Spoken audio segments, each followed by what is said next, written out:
औज़ुबिल्लाहिमिनश्शैतानिर्रजीम बिस्मिल्लाहिर्रहमानिर्रहीम क़ाल रब्बि इश्रह ली सदरी वयस्सिर ली अमरी वहलुल उक़दतम मिन लिसानी यफ़क़हू क़ौली व अन लैसा लिल इंसानि इल्ला मा सआ। अस्सलामु अलैकुम फ्रेंड्स, उम्मीद करता हूँ कि आप सब लोग खैरियत से होंगे और अपनी अपनी ज़िंदगियों में बहुत सारा इंजॉय कर रहे होंगे। अगेन आप लोगों को मैं अपने इस यूट्यूब चैनल पे वेलकम करता हूँ। अगर आप लोग न्यू हैं तो काइंडली मेरे इस चैनल को सब्सक्राइब करें, लाइक करें और शेयर करें ताकि मेरी आने वाली हर नई वीडियो आप लोगों तक आसानी से पहुँच सके। बेसिकली हम लोग 8वां चैप्टर जो है ना स्टार्ट किया हुआ था। 8वें चैप्टर के अंदर हमने देखा था कि मेटल्स क्या होते हैं, उनकी कुछ प्रॉपर्टीज़ देखी थी। उसके बाद मेटल की एक स्पेसिफिक प्रॉपर्टी है इलेक्ट्रोपॉजिटिविटी, वो हमने देखा था। फिर उसके बाद हमने इलेक्ट्रोपॉजिटिविटी और आयोनाइजेशन एनर्जी का आपस में लिंक देखा था। तो उसके बाद हमारे पास ये एक्टिविटी है, बहुत ही इंपॉर्टेंट एक्टिविटी है।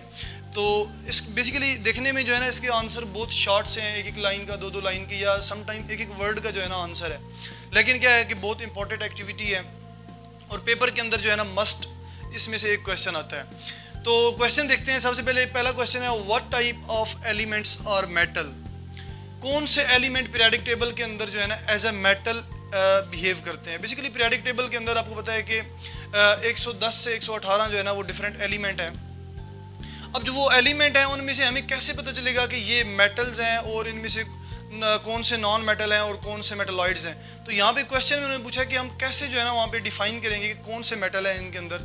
तो बेसिकली कैसे डिफाइन करेंगे, the elements which have tendency to lose their valence electrons are called metal.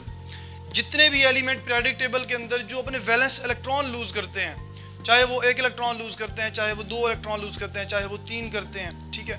तो वो जितने भी यानी कि इलेक्ट्रॉन अपने वैलेंस इलेक्ट्रॉन लूज करते हैं तो उनको बेसिकली हम क्या कहते हैं कि वो मेटल्स हैं, ठीक है। मेटल की ये टेंडेंसी है, मेटल के अंदर ये पावर है, या मेटल यानी कि अपने इलेक्ट्रॉन लूज करने में इंटरेस्टेड है, ठीक है। तो एग्जांपल यहाँ पे simple example sodium and magnesium etcetera. आगे दूसरा क्वेश्चन है, name a metal which exist in liquid form. Basically जितने भी मेटल्स हैं वो सारे सॉलिड फॉर्म में एग्जिस्ट करते हैं, सिर्फ एक मेटल ऐसा है जो लिक्विड फॉर्म में एग्जिस्ट करता है और वो कौन सा है, मरकरी, ठीक है, जिसका सिंबल क्या है, Hg। थर्ड क्वेश्चन है, what is the nature of metal oxides. Metal oxide की नेचर क्या होती है। बेसिकली मेटल ऑक्साइड, जिस तरह हमने सोडियम के ऑक्साइड देखे थे, इस तरह जो second group alkaline earth metal है, मैग्नीशियम ऑक्साइड, कैल्शियम ऑक्साइड, ये ऑक्साइड्स देखे थे हमने। उसके बाद थर्ड ग्रुप के एल्यूमिनियम ऑक्साइड, गैलियम ऑक्साइड, ये हमने जो है ना डिफरेंट ऑक्साइड्स देखे थे। तो कहते हैं कि ये जो जितने भी मेटल्स हैं जब ये ऑक्सीजन के साथ रिएक्शन करते हैं तो क्या बनाते हैं, ऑक्साइड बनाते हैं ना। लाइक सोडियम ऑक्सीजन के साथ रिएक्शन करके क्या बनाता है, सोडियम ऑक्साइड। तो कहते हैं कि ये जो ऑक्साइड्स होते हैं ये नेचुरली एसिडिक होते हैं या बेसिक होते हैं, ठीक है। तो किसी भी चीज़ की एसिडिक करैक्टर या बेसिक करैक्टर देखने के लिए आप उसका किसके साथ रिएक्शन करवाएंगे, वाटर के साथ। वाटर के साथ रिएक्शन करवाएंगे, अगर तो वो बेस प्रोड्यूस करे तो वो बेसिक होगा, अगर वो एसिड प्रोड्यूस करे वाटर के साथ रिएक्शन करके तो वो क्या होगा, एसिड होगा। तो चूँकि ये सोडियम ऑक्साइड जो है, या आप कह सकते हैं जितने भी मेटल ऑक्साइड है वो वाटर के साथ रिएक्शन करके बेसिक जो है ना सब्सटेंस क्रिएट करते हैं या बेसिक प्रोडक्ट बनाते हैं। तो इस वजह से हम क्या कहते हैं कि ये जो मेटल के ऑक्साइड्स होते हैं ये बेसिक होते हैं। Metal oxides are basic in nature because when they react with water they produce base.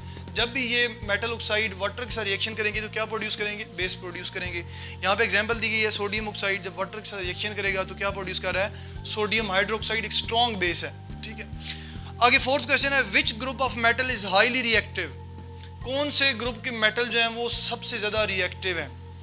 तो ये ऑलरेडी हम डिस्कस कर चुके हैं बहुत दफ़ा कि जो ग्रुप 1 के मेटल हैं, जिन्हें हम अल्कली मेटल्स बोलते हैं, क्योंकि उनके वैलेंस शेल में 1 इलेक्ट्रॉन होता है, उनके एटम्स की साइजेस भी बड़े हैं और उनके वैलेंस शेल में सिर्फ 1 इलेक्ट्रॉन होता है। बस थोड़ी सी एनर्जी देते हैं तो वो इलेक्ट्रॉन वैलेंस शेल से निकल जाता है, ठीक है, और एक ही आयोनाइजेशन एनर्जी होती है उनकी। तो इस वजह से जो ग्रुप 1 के मेटल हैं, ये जो अल्कली मेटल हैं, वो हाईली रिएक्टिव मेटल्स हैं।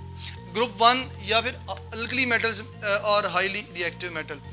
आगे फिफ्थ क्वेश्चन है, why is sodium metal is more reactive then magnesium metal. ये प्रीवियस लेक्चर के अंदर हमने देखा था कि जो सोडियम है वो मैग्नीशियम से ज़्यादा रिएक्टिव क्यों है। सोडियम जो है ना ग्रुप 1 से बिलोंग करता है, अल्कली मेटल से, और मैग्नीशियम जो है ये दूसरे ग्रुप से बिलोंग करता है, अल्कलाइन अर्थ मेटल से। तो कहते हैं जो सोडियम है मैग्नीशियम से क्यों ज़्यादा रिएक्टिव है, तो इसका रीज़न क्या है, sodium can easily lose its 1 valence electron as compare to magnesium. अब जो सोडियम है उसकी वैलेंस शेल में 1 इलेक्ट्रॉन है, जो मैग्नीशियम है उसकी वैलेंस शेल में 2 इलेक्ट्रॉन है। तो 2 इलेक्ट्रॉन लूज करना मुश्किल होता है एज कम्पेयर टू 1 इलेक्ट्रॉन। तो सोडियम के पास 1 इलेक्ट्रॉन है, वो उसकी एक ही आयोनाइजेशन एनर्जी होगी, जबकि मैग्नीशियम के 2 इलेक्ट्रॉन है तो उसकी 2 आयोनाइजेशन एनर्जी होगी, तो जो कि क्या होगी, ज़्यादा होगी। अब आयोनाइजेशन एनर्जी ज़्यादा होगी तो वो मेटल क्या होता है, लेस इलेक्ट्रोपॉजिटिव होता है। और जब लेस इलेक्ट्रोपॉजिटिव होता है तो उसका मतलब क्या होता है कि वो लेस रिएक्टिव होता है। तो sodium can easily lose its one valence electron as compare to magnesium because sodium has high electropositive character and less ionisation energy than magnesium. क्यों? क्योंकि सोडियम जो है मैग्नीशियम से ज़्यादा इलेक्ट्रोपॉजिटिव करेक्टर रखता है और क्या है कि यानी कि उसकी आयोनाइजेशन एनर्जी भी क्या है, कम है। जब ज़ाहिर है इलेक्ट्रोपॉजिटिव करेक्टर ज़्यादा है तो आयोनाइजेशन एनर्जी क्या होगी, कम होगी। आगे 6 क्वेश्चन है, name a metal which can be cut with knife. कौन सा ऐसा मेटल है जिसको हम यानी कि नाइफ के साथ काट सकते हैं, या आप कह सकते हैं छुरी के साथ काट सकते हैं, चाकू के साथ काट सकते हैं। तो बेसिकली मेटल्स जितने भी हैं ये आप देखें, सिल्वर हो गया, स्टील हो गया, ये लोहा हो गया, आयरन, कॉपर, ये छुरी के साथ तो हम नाइफ के साथ तो नहीं काट सकते, ठीक है। तो कौन से ऐसे मेटल हैं, ज़ाहिर है वो सॉफ्ट मेटल होंगे जो मतलब इजीली जो है ना एक नाइफ के साथ कट सकते हैं। तो 2 मेटल ऐसे हैं, सोडियम और पोटाशियम। ये हमने पढ़ा था कि जो ग्रुप 1 के मेटल हैं सोडियम और पोटाशियम, इनको हम सॉफ्ट मेटल भी कहते हैं। तो ये सॉफ्ट मेटल इसलिए होते हैं क्योंकि इनको हम इजीली कट कर सकते हैं। Sodium and potassium can be cut with knife because these metals are soft in nature. 7th question है, name the best ductile and malleable metal. कौन सा ऐसा मेटल है जो ज़्यादा मेलिएबल और डक्टाइल है? तो मेलिएबल और डक्टाइल का मतलब क्या है, ये हम नेक्स्ट क्वेश्चन में देखते हैं। तो बेसिकली सिल्वर और गोल्ड, ये 2 ऐसे मेटल हैं जो जिनके अंदर मेलिएबिलिटी और डक्टिलिटी जो प्रॉपर्टी है वो सबसे ज़्यादा है बाकी मेटल्स की कंपैरिजन में। आगे 8वां क्वेश्चन है, name the metal which is purest conductor of heat. ऐसा मेटल का नाम बताएं यानी कि जो पूरेस्ट कंडक्टर ऑफ हीट हो, यानी जिसके अंदर से हीट इतनी जल्दी ट्रांसफ़र ना हो सके, बहुत कम हीट जो है ना वो ट्रांसफ़र होती है। अब मैंने बेसिकली आप लोगों को बताया था कि जितने भी मेटल्स होते हैं अगर आप उनको यानी कि उनका एक सिरा या एक साइड उनकी आप आग पे रखें तो दूसरी साइड आप थोड़ी देर बाद टच करेंगे तो वो भी गर्म हो जाएगी। उसका रीज़न क्या होता है कि हीट ट्रांसफ़र होती है मेटल्स के अंदर। इस तरह इलेक्ट्रिसिटी भी ट्रांसफ़र होती है मेटल्स के अंदर। तो बेसिकली यहाँ पे क्वेश्चन क्या है कि कौन सा ऐसा मेटल है जिसमें कम से कम हीट ट्रांसफ़र होती है? तो लेड एक ऐसा मेटल है, Pb जिसका सिंबल है, एक ऐसा मेटल है जिसमें से कम हीट जो है ना वो ट्रांसफ़र होती है, यानी पोरेस्ट कंडक्टर ऑफ हीट है।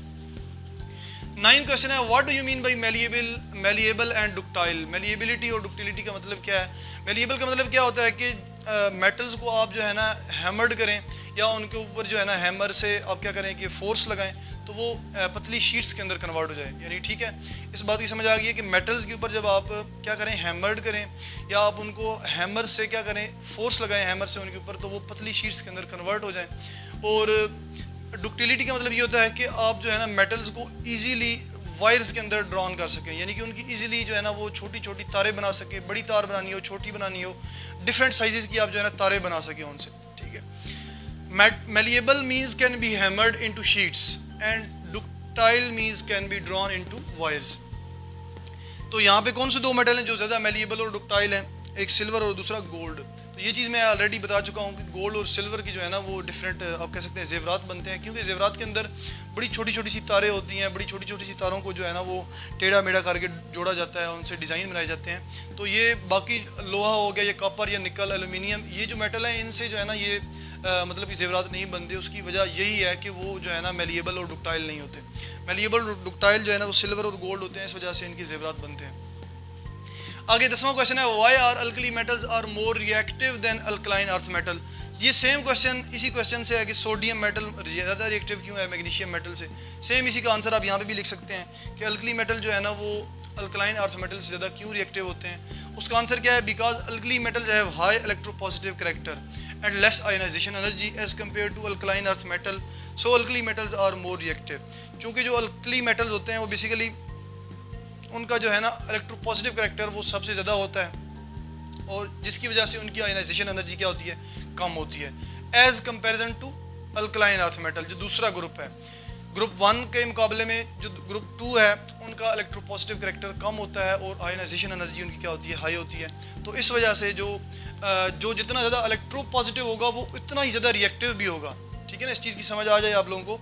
अब जाहिर है रिएक्शन का मतलब ये होता है कि कोई भी मेटल इलेक्ट्रॉन लूज़ करे, जब वो इलेक्ट्रॉन लूज़ करेगा उसके ऊपर चार्ज आ जाएगा और जब भी किसी मेटल के ऊपर चार्ज आएगा तो वो स्टेबल नहीं रहता बल्कि वो किसी अपने काउंटर आयन जो है ना उसके मुकाबले उसकी तलाश करना शुरू हो जाता है। कि जो हाईली रिएक्टिव मेटल का मतलब ये होता है कि उसका इलेक्ट्रोपॉजिटिव करेक्टर ज़्यादा होगा। तो ग्रुप 1 के जो मेटल हैं क्योंकि उनका इलेक्ट्रोपॉजिटिव करेक्टर ज़्यादा होता है, जब इलेक्ट्रोपॉजिटिव करेक्टर ज़्यादा होगा तो वो क्या होंगे, हाईली रिएक्टिव भी होंगे। आगे 11 क्वेश्चन है, what do you mean by metallic character. Metallic character का क्या मतलब है? आंसर क्या है, the tendency of metals to lose their valence electrons is called metallic character. Metal की टेंडेंसी है वो इलेक्ट्रॉन लूज़ करते हैं। जब इलेक्ट्रॉन लूज़ करते हैं तो उनके ऊपर पॉजिटिव चार्ज आ जाता है, जिसकी वजह से प्रॉपर्टी क्रिएट होती है जिसे हम मेटालिक करैक्टर का नाम देते हैं या इलेक्ट्रोपॉजिटिविटी का नाम देते हैं, या आप कह सकते हैं कि इलेक्ट्रोपॉजिटिव करैक्टर का नाम देते हैं। 12 क्वेश्चन है, why metallic character decreases along a period and increases in a group. Metallic character periodic table के अंदर पीरियड में जो है ना क्या होता है कि कम होता है, और डाउन द ग्रुप जाते हैं तो मेटालिक करैक्टर या इलेक्ट्रोपॉजिटिविटी बढ़ती है। इसका क्या रीज़न है? तो आंसर क्या है? Metallic character decreases across the period because atomic sizes decreases due to increase of nuclear charge.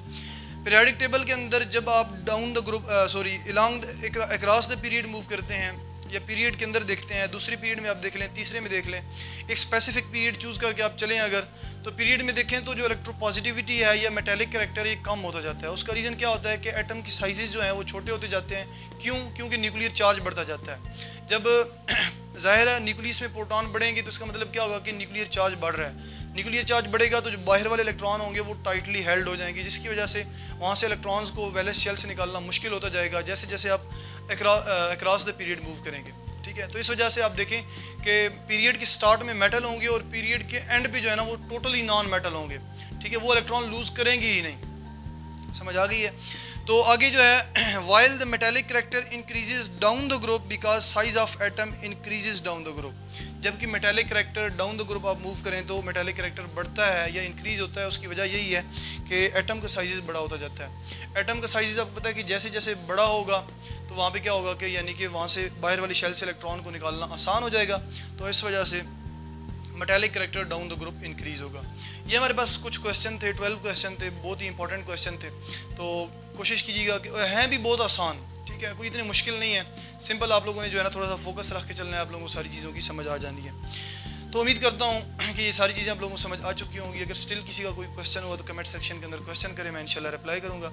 इसी के साथ मैं अपना लेक्चर एंड करता हूँ। इंशाल्लाह मिलते हैं नेक्स्ट लेक्चर में एक नए टॉपिक के साथ। इसी के साथ ही अल्लाह हाफिज़।